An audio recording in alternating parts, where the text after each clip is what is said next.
Que cela soit dans les médias traditionnels, les réseaux sociaux ou dans une discussion entre amis, les chiffres et les statistiques sont omniprésentes. Et il arrive que certaines nous frappent plus que d'autres. C'est le cas pour celles concernant le cancer. Au Canada, c'est 80 000 personnes qui décèdent annuellement à la suite d'un cancer, ce qui en fait la première cause de mortalité au pays. Ce qui est d'autant plus marquant, c'est qu'une personne sur deux va recevoir un diagnostic de cancer au cours de sa vie. Pratiquer régulièrement, l'activité physique est reconnue comme un bon outil de prévention face à plusieurs maladies chroniques. Mais qu'en est-il pour le cancer? Pour certaines maladies, l'exercice devient même un allié pour le traitement. Est-ce le cas pour le cancer? Pour répondre à toutes ces questions et mieux comprendre le rôle de l'exercice dans la prévention et le traitement du cancer, nous avons invité Hugo Parent-Roberge. Je vais laisser Alexis le présenter. Salut Hugo, ça va bien? Oui, ça va bien, merci. Donc, Hugo Parent-Roberge est un physiologiste de l'exercice, clinicien et kinésiologue de formation. Hugo a effectué sa maîtrise et effectue présentement son doctorat en sciences de l'activité physique à l'Université de Sherbrooke. Celui-ci s'intéresse principalement à l'effet de l'activité physique ou de l'exercice lors des traitements contre le cancer, notamment de l'effet bénéfique que peut avoir l'exercice sur le système immunitaire. Hugo possède une grande expertise clinique auprès de clientèles variées, dont des personnes avec le cancer. Comme chaque balado, on passe toujours par la fameuse minute de vérité, puis donc les règles sont simples. Pendant 60 secondes, nous allons te poser différentes questions, puis tu peux uniquement répondre par vrai ou faux. Bon, évidemment, la réponse n'est jamais noire ou blanche, puis c'est pourquoi on va rebondir sur ces questions-là par la suite. T'as-tu des questions? Non. Excellent, donc on va partir ça dans 3, 2, 1, c'est parti. Il est impossible de prévenir un cancer. Faux. Il est possible d'avoir plusieurs cancers en même temps. Vrai. Il est possible d'avoir des cellules cancéreuses dans notre organisme sans pour autant développer le cancer. Vrai. Une tumeur est capable de produire son propre réseau sanguin pour survivre. Vrai. Les cellules cancéreuses sont capables de se faire passer pour des cellules saines. Vrai. La chimiothérapie est le traitement le plus efficace. Faux. Pratiquer fréquemment de l'activité physique réduit le risque de développer un cancer. Vrai. Faire trop d'activité physique peut augmenter le risque de cancer. Faux. Faire de l'exercice nuit au traitement contre le cancer. Faux. L'exercice augmente la fatigue liée au cancer et n'est donc pas recommandé. Faux. Parfait, donc on a passé à travers les 10 questions avec assez d'aisance. Oui, ben en fait, je vais prendre le flambeau tout de suite et pour mettre un peu tout le monde d'accord, Hugo, peux-tu nous expliquer assez brièvement qu'est-ce que le cancer? De quoi on parle quand on parle de cancer? Le cancer en soi, c'est pas. Souvent, on dit le cancer comme une maladie. C'est un ensemble de probablement aux alentours de 200 différentes maladies qui ont pour point commun, en fait, la reproduction de cellules incontrôlées. Donc, au sein de notre corps, en fait, à chaque minute, il y a des millions de cellules qui naissent et qui meurent. Là. Donc, on est constamment en train de refaire notre réserve cellulaire. Et normalement, tout ça, c'est très, très bien contrôlé là, grâce à nos gènes, en fait. Et donc, lorsqu'une cellule, en fait, un amas de cellules se met à proliférer, donc à se reproduire de manière non contrôlée, donc il y a une accumulation de cellules qu'on appelle cancéreuses, ben là, c'est ça qu'on appelle le cancer, finalement. Donc, c'est des cellules, en fait, qui prolifèrent sans suivre les règles du jeu normal dans l'organisme. Ok. Puis, c'est ce qu'on appelle une tumeur, c'est ça? Pour la grande majorité des cancers, oui, là, ils forment une tumeur, c'est ce qu'on appelle une masse. Là, en fait, là, quand on dit qu'on a une masse, c'est ça. Ce qu'on appelle les leucémies, là, ça ne forme pas nécessairement une tumeur. Donc, on a une accumulation de cellules sanguines, en fait. Donc, si on fait une prise de sang, on va retrouver une quantité démesurée de cellules qui ne sont pas nécessairement normales, là, mais on est capable, pas toujours, on est capable de retracer leur origine, là, de quel type de cellules ça vient, mais ça ne forme pas nécessairement une tumeur. Mais pour plus de 90% des cancers, il y a la masse là, qui va apparaître. Là. Puis, souvent, on entend, qu'est-ce qui est les tumeurs malignes, les tumeurs bénignes. C'est quoi vraiment la différence entre les deux, là? En fait, une tumeur bénigne, c'est pas encore un cancer. Là. Il y a des débats de nomenclature, là, mais en général, on dit qu'une tumeur bénigne, c'est pas encore un cancer, c'est précancéreux. Donc, c'est une accumulation de cellules, mais ils n'ont pas la capacité d'envahir les tissus voisins ou de se promener de ce qu'on appelle une métastase, qui est de former une nouvelle croissance anormale dans un organe distant de l'origine. Et donc, lorsque la masse a acquis la capacité d'invasion, de se promener, si on veut, là, on parle d'un cancer. Une tumeur bénigne, donc ça va croître, mais ça va jamais s'en aller de là. Il n'y a pas encore acquis la capacité de faire ça. Là. Ok, t'as parlé de métastase, on va y revenir juste après, mais avant, je voulais peut-être clarifier avec toi, tu as parlé de prolifération cellulaire. En fait, qu'est-ce que le cheminement normal d'une cellule, puis qu'est-ce qui distingue d'un cancer? Donc, tu as parlé de prolifération.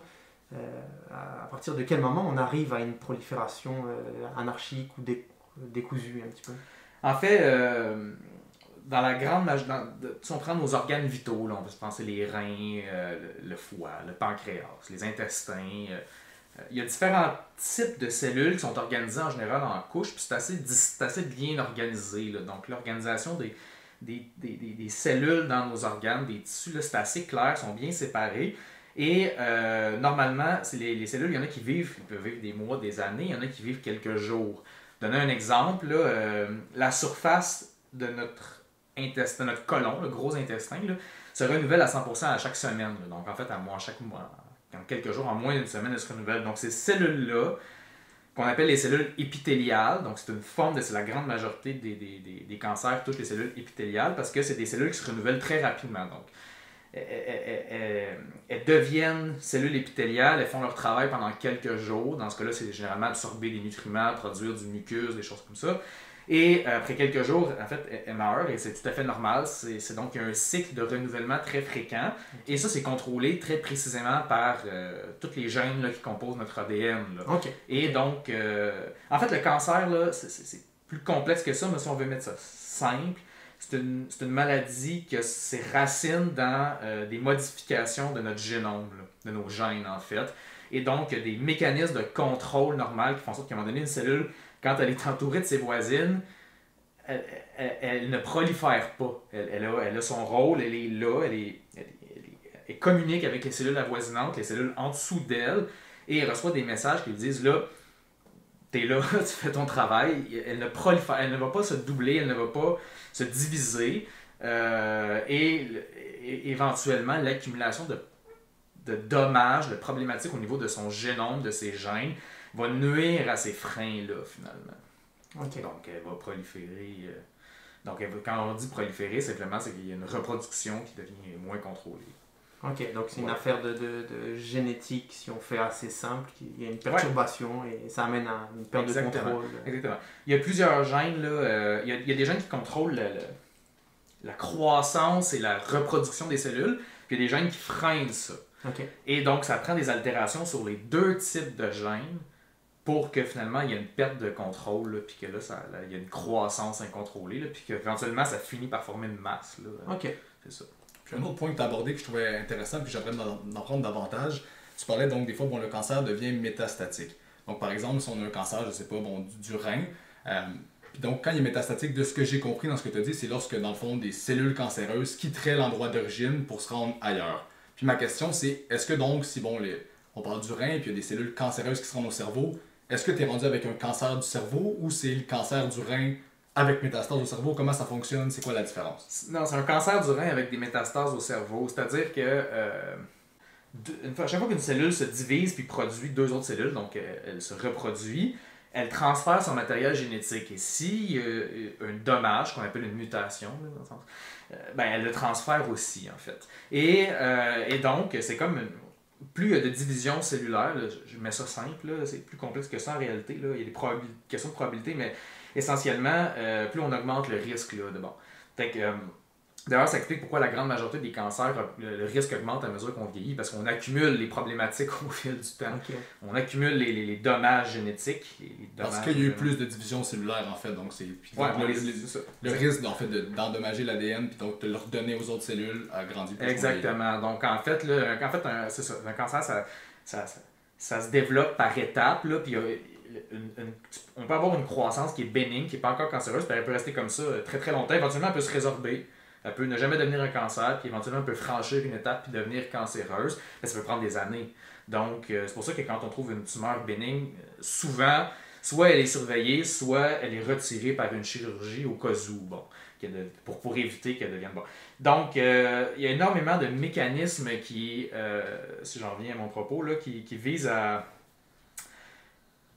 combattre la possibilité que des cellules se mettent à former un cancer, se mettent à à se reproduire de manière incontrôlée. Puis un de ces mécanismes-là, c'est que normalement, une cellule qui est faite pour vivre d'un tissu, si tu la détaches de son tissu, elle meurt. Puis c'est très rapide, là. En fait, c'est une forme de suicide cellulaire, on pourrait dire, mais elle va mourir très très rapidement.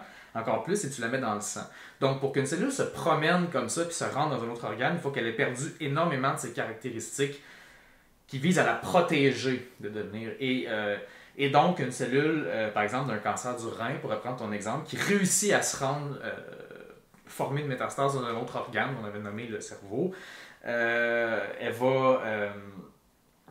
c'est encore une cellule originaire du rein. Donc, c'est vraiment une métastase dans Mais des fois, si on regarde les cellules au microscope, il y a plein de manières de regarder des cellules au microscope.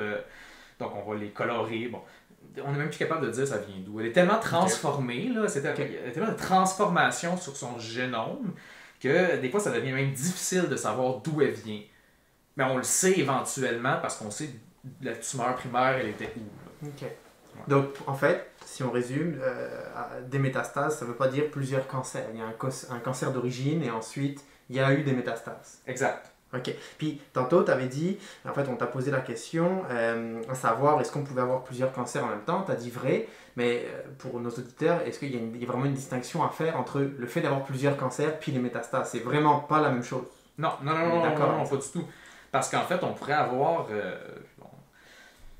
Moi, personnellement, je n'ai jamais rencontré de cas comme celui-là, mais c'est possible là, de pouvoir avoir une personne qui est en train de développer une croissance anormale, par exemple, au niveau du côlon, donc de l'intestin, puis une autre au niveau du sein. C'est pas impossible, ou du poumon, par exemple. C'est pas impossible. Et il y a des gens qui ont 2 cancers différents au cours de leur vie. Donc, ça se peut que les deux aient été en train de pousser, si on veut, en parallèle, mais qu'il y en a un qui a été repéré avant l'autre, ou ce genre de choses-là. Okay. Mais lorsqu'on a des métastases, ça veut dire que le cancer a franchi les étapes qui lui permettent de vraiment de coloniser d'autres organes. Et en général, quand on a vraiment des métastases, on considère qu'on n'est plus dans l'ordre du curatif, là. Donc, on est vraiment dans une maladie qu'on va... c'est des traitements qu'on va appeler palliatifs. Donc, on va éliminer, on va contrôler la maladie, on va enlever par chirurgie ce qui est enlevable, on va contrôler avec des traitements comme, par exemple, on va en parler tantôt de chimiothérapie. Mais là, l'objectif n'est plus vraiment, sauf exception, là, mais en grande majorité du temps, l'objectif n'est plus vraiment de guérir la personne. Là. Ok, ouais, on est passé à autre chose. Là. Exact. Ok.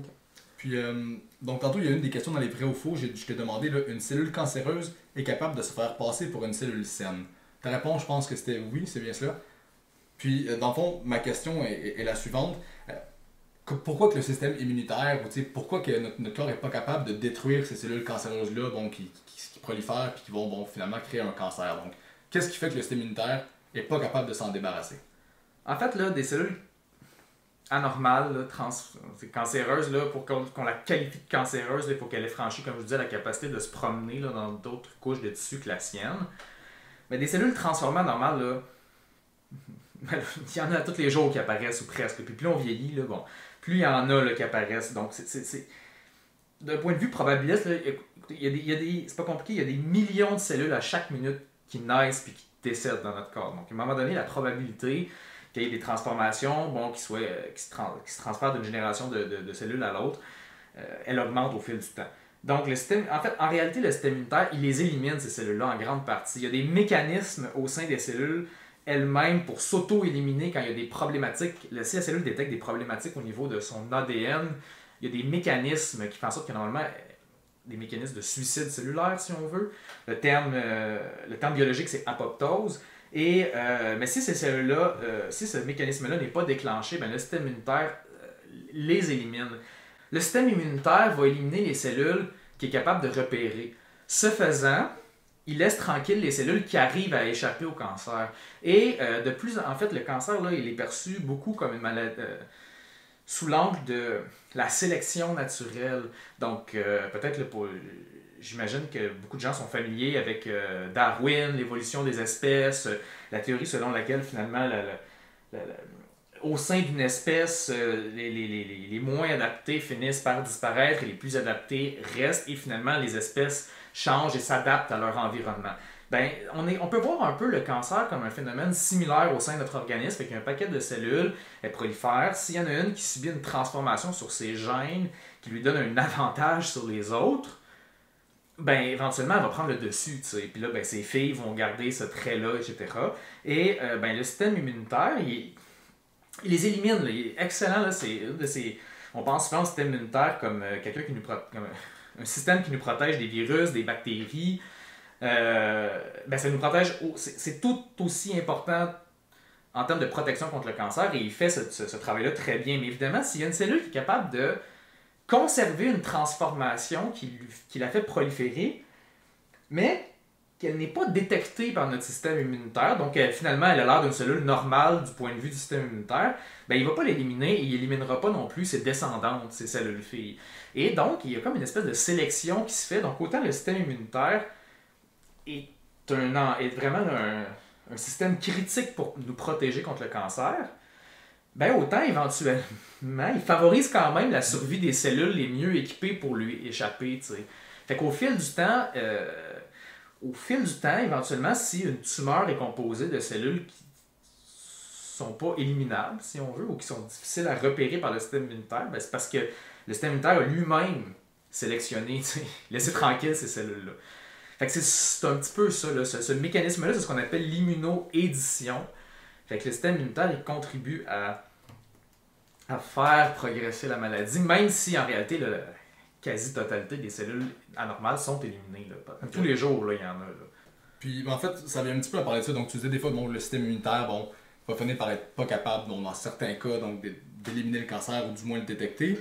Puis donc on en vient un petit peu à parler, je pense, au traitement. Donc tu sais, on entend souvent le terme chimiothérapie, mais il y a probablement d'autres traitements aussi qui sont disponibles. Tu sais, on parle sur de la radiothérapie ou peut-être l'immunothérapie. Peut-être juste genre brièvement nous faire juste un petit topo de c'est quoi les différentes possibilités de traitement. Là. Ben, en fait, le plus vieux traitement contre les cancers, là, tantôt on parlait des masses, là, mettons, il y a les leucémies, c'est une autre histoire, les cancers du sang, là, parce qu'il n'y a pas de masse à retirer, mais quand la grande majorité des cancers, là, plus de 9 sur 10, forment une masse, là, une tumeur, ben, le traitement contre le cancer, c'est de l'enlever, c'est la chirurgie. Là. C'est le plus vieux traitement qui existe contre les cancers, là, ça fait des années, dans le 19e siècle, c'était utilisé, puis c'est encore ça, le traitement contre les cancers, c'est la chirurgie. Les autres traitements, ils visent essentiellement à s'attaquer en fait aux cellules cancéreuses. En fait, s'attaquer à la masse, à la tumeur pour la réduire avant la chirurgie ou après la chirurgie, éliminer les cellules qui seraient passées inaperçues. Donc, c'est les deux traitements principaux, les deux plus fréquemment utilisés, là, classiques, c'est la radiothérapie. Donc, essentiellement, on envoie un rayonnement dans la région de la tumeur.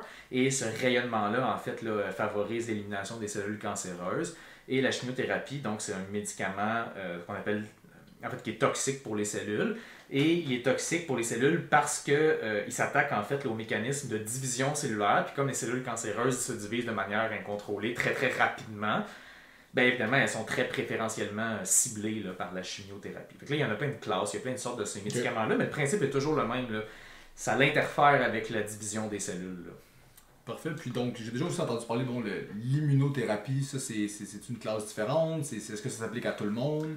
Ben non, pas à tout le monde. C'est très récent, l'immunothérapie. Là, dans la dernière décennie, ça a complètement explosé. Là, puis l'idée là, de booster le système immunitaire, en fait l'idée essentiellement, là, c'est d'aider le système immunitaire à repérer les cellules, différencier les cellules cancéreuses des cellules saines, parce que comme on disait tout à l'heure, les cellules cancéreuses arrivent finalement là, à supprimer là, les mécanismes immunitaires normaux. L'objectif, c'est de bloquer ces moyens de défense. Là. Donc, ça a commencé, ça a pris de l'ampleur là, sur le plan de la recherche clinique là, au tournant des années 2000. Et là, dans les dernières années, c'est devenu vraiment, en fait, c'est devenu un des traitements principaux pour certains cancers là, qui était presque... Le taux de succès là, avec les traitements classiques, par exemple la chimiothérapie, était très faible. Là, et avec l'immunothérapie, on a augmenté beaucoup les taux de succès, entre autres le mélanome, donc le cancer de la peau vraiment le plus dangereux. Là, donc, le mélanome, là, souvent lorsqu'on a... On a un mélanome avec des métastases. Souvent, c'est détecté malheureusement là, quand c'est métastatique. Donc, il y a le cancer qui est originaire, en fait, là, un grain de beauté qui a évolué au point de devenir un cancer qui réussit à se répandre dans d'autres organes, le taux de succès là, avec les traitements conventionnels est extrêmement faible, là, alors qu'avec l'immunothérapie, il a augmenté là, de 5-6 fois le taux de succès. Là. Okay. Donc, voilà. Il y a des effets secondaires à l'immunothérapie quand même qu'il faut mentionner, je pense. Évidemment, là, qu'est-ce qu'on fait quand avec l'immunothérapie? Essentiellement, on lève des freins. Là. Le système immunitaire, c'est pas pour rien qu'il y a de la misère à reconnaître les cellules cancéreuses, c'est parce que les cellules normales ont des freins pour dire je suis normal, tue-moi pas. Ouais. Et le cancer, en fait, exploite ces mécanismes-là. En fait, parce que le cancer, originalement, c'est une cellule normale à la base qui s'est transformée. Et donc, si est capable d'exploiter ces mécanismes-là pour survivre, en fait, ce qu'on fait, c'est qu'on interfère avec les mécanismes de défense. Mais des fois, on se retrouve avec des conséquences d'ordre auto-immune. On peut provoquer des problématiques auto-immunes. Et c'est en ce moment, là, il y a une grande part de la recherche en immunothérapie là, qui vise à optimiser, là, maximiser le bénéfice puis minimiser les effets secondaires. Là, parce que ce qu'on fait, c'est ça. Là, on enlève des freins là, quand on donne l'immunothérapie. Là. Okay. Ben écoute, merci c'est très très intéressant. Puis on va continuer à parler des effets secondaires concernant les traitements, mais plus à la fin du balado, on parlera plus de l'exercice pendant le traitement. On aura l'occasion de revenir sur les effets secondaires de différents traitements. Mais avant, on voulait avoir un petit peu ton opinion sur l'exercice comme prévention. Donc prévention primaire. En fait, quelles sont les évidences à ce sujet-là? En quoi nos habitudes de vie et notamment la pratique d'activité physique peuvent nous protéger face au développement d'un cancer? Elles sont très fortes, les évidences scientifiques à ce sujet-là. C'est très clair. Là, quand j'ai commencé à m'intéresser au domaine de l'exercice et du cancer, il y a environ une dizaine d'années, grosso modo, là, on disait que il y avait un bon niveau de preuve que l'exercice aidait à réduire le risque de certains des types de cancers les plus fréquents. En fait, il y avait essentiellement là, le cancer colorectal qui est assez fréquent. On parlait un peu du cancer du sein. Il y avait le cancer de l'endomètre, si ma mémoire est bonne, donc qui touche le système reproducteur chez la femme. Il y en avait quelques-uns. Et aujourd'hui, là, il y a de la recherche dans le domaine de l'épidémiologie, là, donc j'ai des très très larges quantités d'individus là, qui montrent vraiment un effet là, en fait, c'est un effet de type dose-réponse. Donc, plus les gens sont actifs au sein d'un échantillon d'individus, d'une population, plus les gens sont actifs, moins ils ont le risque de développer. Puis là, l'étude que j'ai en tête en 2016, là, c'était 1, quelques millions d'individus, puis l'effet était clair là, sur 16 des principaux types de cancers. Là. Il y avait évidemment sein, colorectal, il y avait le cancer du poumon, il y a des cancers génitaux, donc il y en avait là, beaucoup. Et initialement, on disait que l'effet de l'exercice il venait du contrôle du poids. Donc, c'était parce que les gens, finalement, l'exercice aidait à avoir un poids santé, finalement. Et ces études-là plus récentes ont montré là, que même chez les gens en surpoids ou les gens qui perdent pas de poids, cet effet-là existe quand même. Là, fait que, puis des fois, il est très important. Là, il y a des cancers où il y a une réduction du risque de 5, 10, 15%, mais des fois, là, c'est 20, 25, 30, 35% là, qu'on voit. Environnement, on parle des gens très, très, très, très actifs versus les gens complètement inactifs, là, qui sont très sédentaires. Okay, donc aux opposés. Ouais. Mais des fois, là, on voit vraiment des réductions de risque là, qui sont assez impressionnantes quand on compare les gens qui sont très actifs versus les gens qui sont complètement sédentaires. Là. Donc, on a des données assez claires là-dessus. Là. Puis tu disais, bon, il y a un effet un peu de dose-réponse. J'imagine qu'il y a peut-être des associations qui ont émis des recommandations en matière d'activité physique. Est-ce que tu pourrais peut-être nous les nommer ou juste nous dire un peu ce qu'il y en est là? Ben, en ce moment, les recommandations générales sont à peu près les mêmes que pour demeurer globalement en bonne santé parce que c'est ça qu'on voit qui fonctionne. Donc, on parle en général là, de 150 minutes d'activité physique par semaine, d'intensité modérée à vigoureuse. Donc, ça veut dire qu'il faut quand même que ça génère là, au moins une difficulté modérée. Là. C'est pas supposé être à bout de souffle et de suer à grosses gouttes, là, mais au moins, on parle d'à peu près, c'est à peu près une demi-heure par jour, en fait, là, qui est recommandé, là, d'activité physique, là, qui génère quand même avec une petite difficulté. Là, donc, marcher, par exemple, d'un bon pas là, qui va générer un filet d'essoufflement dans la voie. Là, on est dans le modéré. Là, donc, Puis ça, c'est tout ce qui est plus aérobie. Est-ce que tout ce qui est plus musculation a un effet aussi bénéfique ou c'est différent? Est-ce que c'est mieux de les combiner? j'ai jamais rien vu comme quoi la musculation en soi de manière spécifique, là, mais je pense que ça rentre dans un mode de vie actif pour demeurer en bonne santé. Moi, personnellement, je connais pas de quoi que ce soit qui montrerait que juste faire de la musculation en soi a un effet. Là. De manière générale, les études en fait s'intéressent plutôt à la pratique d'activité physique au sens large des gens, fait que c'est dur à dire. Il y a quand même des choses qui montrent que l'exercice, justement, aérobie, donc le cardio, finalement, là, ça a un effet, en fait. Là. Puis, bon, on n'est pas capable de départager, je pense, aussi clairement que ça, de dire juste du cardio versus juste de l'entraînement musculaire. Mais ce qui est assez clair, c'est que les effets protecteurs préventifs là, viennent probablement de l'aspect plus aérobie. Là. Mais là, il y a encore de la spéculation. Ok, donc peut-être un avantage à l'exercice plutôt donc d'endurance. Également le fait que oui, ça nous protège face à certains types de cancers, peut-être pas tous, puis l'effet protecteur n'est pas le même selon les différents cancers, c'est ça que je comprends. Exact. Et là, un dernier point qui peut peut-être intéresser nos auditeurs, est-ce que je peux quand même avoir des bénéfices si je commence à 50, 60, 65 ans, ou est-ce qu'il est trop tard? C'est sûr qu'en fait, la majorité des bénéfices vont arriver à ce moment-là. Il y a deux catégories là, de protection. Là. Le fait d'être actif toute sa vie, ça a un effet sur le système immunitaire quand on arrive. Puis là, on parlait d'immunité là, tout à l'heure. Donc, le fait d'être actif toute sa vie ou depuis, disons, plusieurs années là, ou décennies, là, a un effet bénéfique sur le système immunitaire à long terme. Ça, c'est clair. Mais il y a des effets bénéfiques de chacune des séances d'exercice. Là. C'est ce qu'on appelle l'effet aigu de l'exercice. Donc, chaque séance d'exercice engendre des effets bénéfiques. Puis, ça va fonctionner, là, peu importe l'âge auquel on commence. Là, que j'ai 18 ans ou 50 ans. Ou 70, là, ça va fonctionner exactement. Ce qui est plus difficile, des fois, c'est de commencer justement lorsqu'on est dans la soixantaine et que ça fait 30 ans qu'on n'a pas fait d'exercice ou même 40 ans. Ben là, il y a une petite phase de remise en forme. Là, évidemment, là où les premières semaines, les premiers mois, on commence plus doucement et il y a une remise en forme pour être capable de le faire, finalement, d'atteindre les recommandations. Mais oui, il va y avoir cet effet protecteur-là, il est observé, là, peu importe l'âge. Là. Ok, ouais. Parfait. Puis donc là, on a parlé beaucoup d'exercices donc en prévention. Puis bon, je sais donc à voir un peu les recherches que tu fais, bon, tu t'intéresses principalement à l'exercice des fois durant les traitements contre le cancer. Puis on se demandait donc pourquoi faire de l'exercice des fois, donc c'est durant les traitements contre le cancer, c'est quoi les bénéfices? Puis est-ce que ça fait longtemps qu'on encourage les gens à faire de l'exercice durant le cancer ou c'est une pratique qui est plus récente? Là? Non, c'est plus récent, puis c'est peut-être un peu plus contre-intuitif pour la majorité des gens. Je pense que malheureusement, là, pour la majorité d'entre nous, on connaît au moins une personne dans notre entourage proche ou éloigné là, qui a vécu ou qui a traversé. Là, donc, il y a eu un épisode de cancer là, qui a traversé.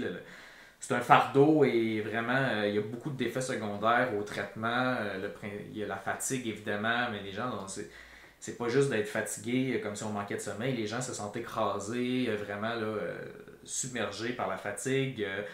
Ça a un effet sur l'humeur aussi, ces traitements-là. Et ce n'est pas c'est pas uniquement parce que les gens... C'est pas que psychologique. Là. Les traitements ont un effet biologique, physique là, sur l'humeur qu'on a. Là. Et ça, c'est très clair maintenant, on sait ça. Et donc, c'est pas évident de se dire qu'on va... Même pour une personne qui était initialement... physiquement inactive, de dire qu'elle va entamer l'exercice là, pendant les traitements.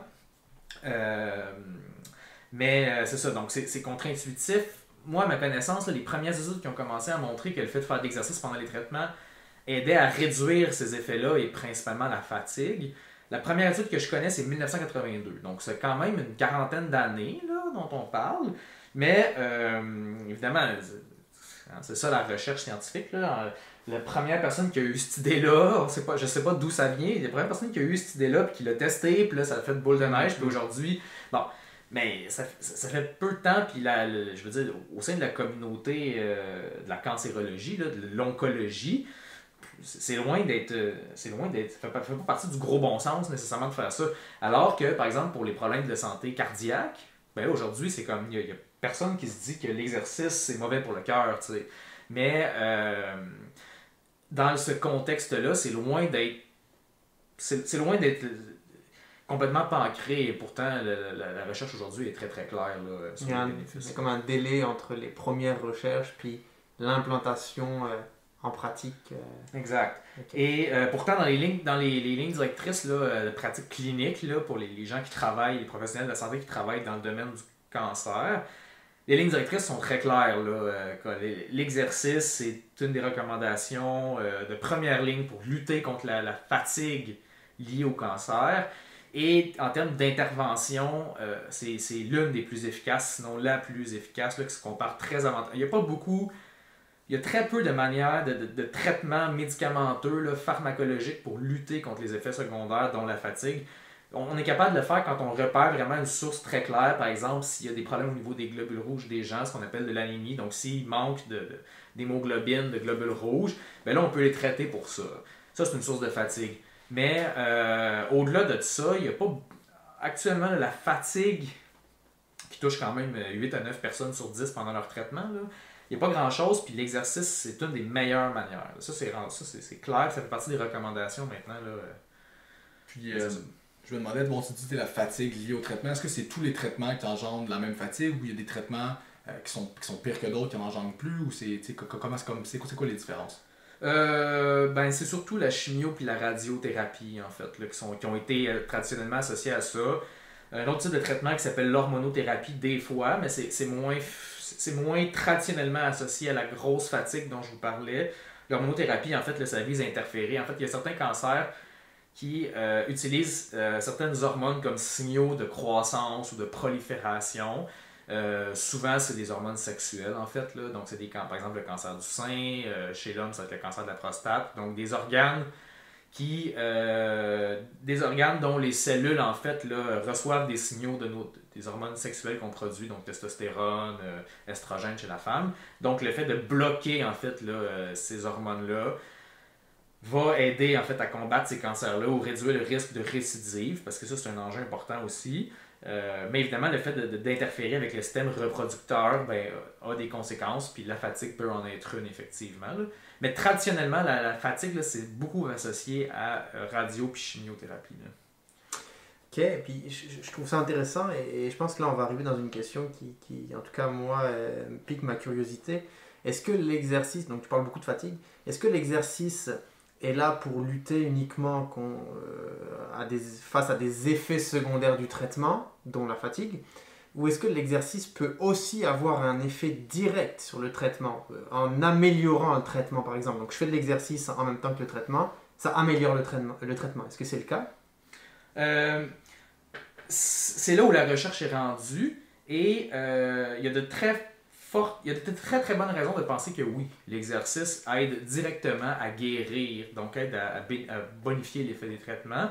Mais c'est là où la recherche est rendue. Okay. Chez l'animal, ça marche numéro 1. Donc, en général, là, la recherche en exercice clinique, là, en sciences de l'exercice en clinique, suit la même trajectoire que pour n'importe quel médicament. Là. Donc, on commence par regarder dans une population des données épidémiologiques.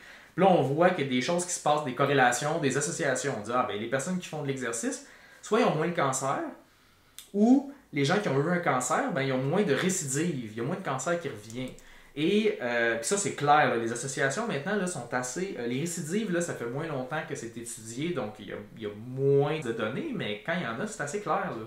Et puis la prévention du risque primaire de cancer, là, ça c'est très très clair. Là. Et donc, on dit, il y a peut-être un effet direct, tu sais. Fait que là, ce qu'on fait, c'est qu'on regarde chez les animaux. Fait que des animaux, souvent, c'est des souris ou d'autres rongeurs, qui sont des modèles de cancer. Donc, on induit, là, c'est malheureux, mais c'est ça, on induit un cancer à ces animaux-là. Puis là, on teste soit des médicaments ou d'autres interventions, dont l'exercice. Puis oui, ça fonctionne. L'exercice réduit, soit ralentit la prolifération de la tumeur, soit améliore la réponse à des traitements comme la chimiothérapie, ou carrément, ça réduit, par exemple, le nombre d'animaux qui développent des métastases, donc qui progressent vers des cancers plus agressifs, voire des cancers terminaux.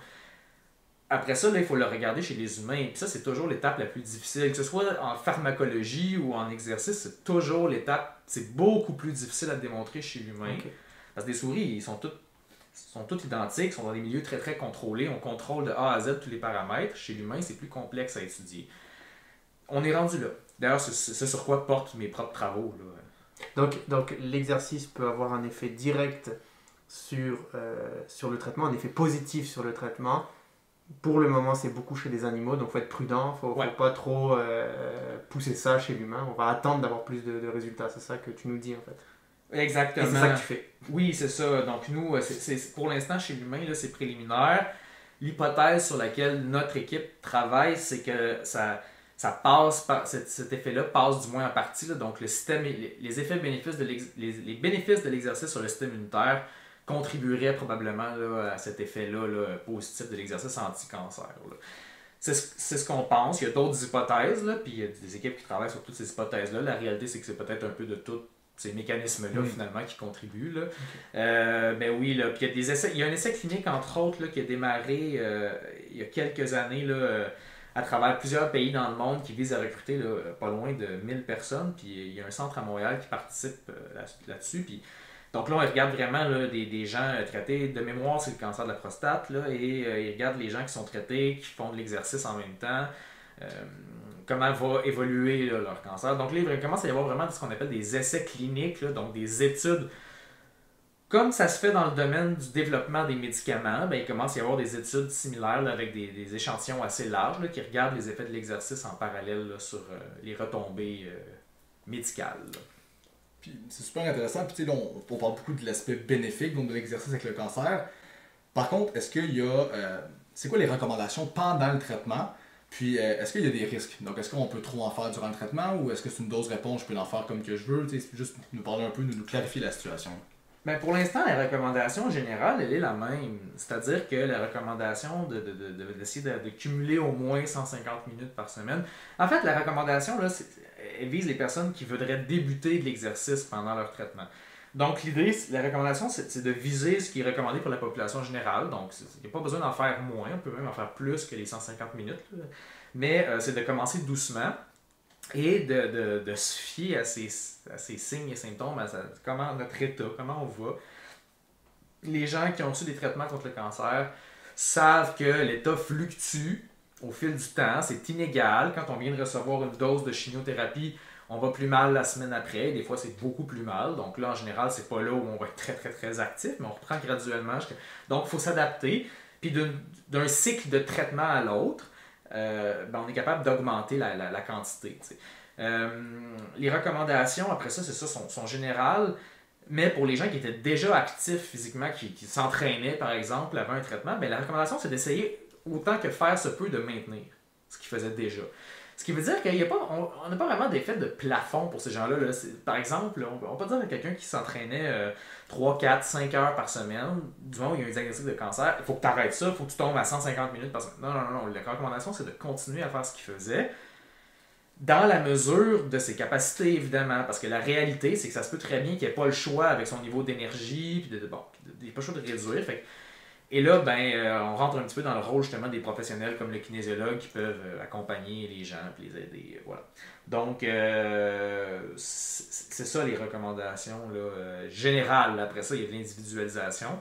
Puis peut-être juste pour toucher un mot, quand on parle de risque, en fait, il y a des effets secondaires qui peuvent toucher plusieurs systèmes, plusieurs organes là, chez les gens traités contre un cancer.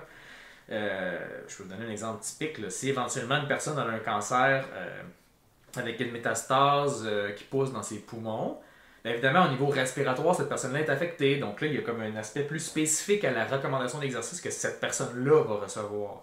Donc les recommandations sont souvent individualisées aussi, en fonction de qu'est-ce qui fonctionne bien et qu'est-ce qui fonctionne un petit peu moins bien chez chaque individu.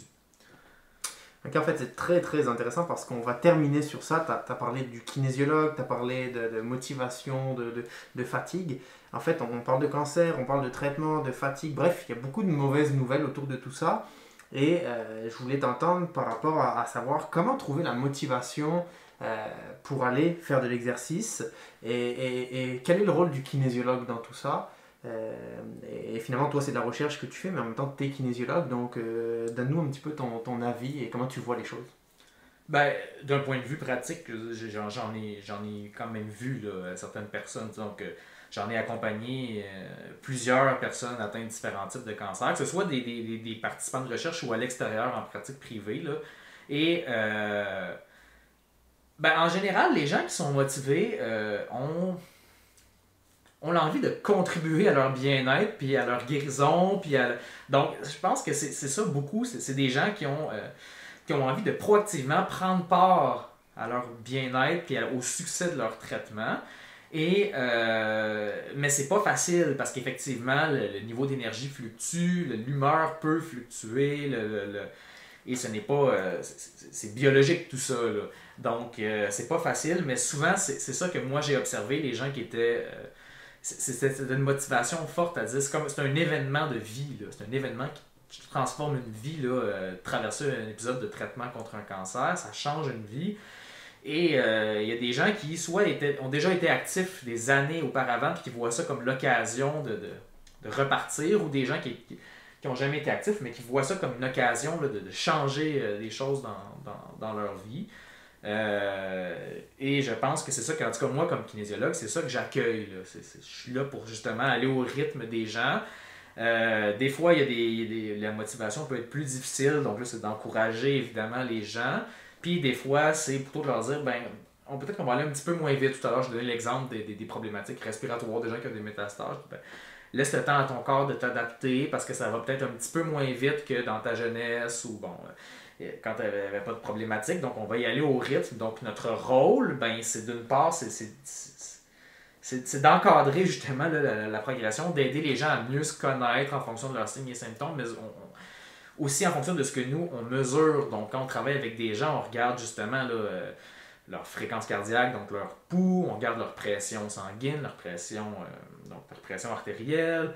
On peut mesurer un paquet de paramètres. Donc, regardez comment tout ça se comporte pendant que quelqu'un fait un effort physique, fait de l'exercice. Puis à partir de là, vraiment individualiser ce qu'on propose à la personne, le rythme auquel elle peut progresser dans l'exercice qu'elle va faire.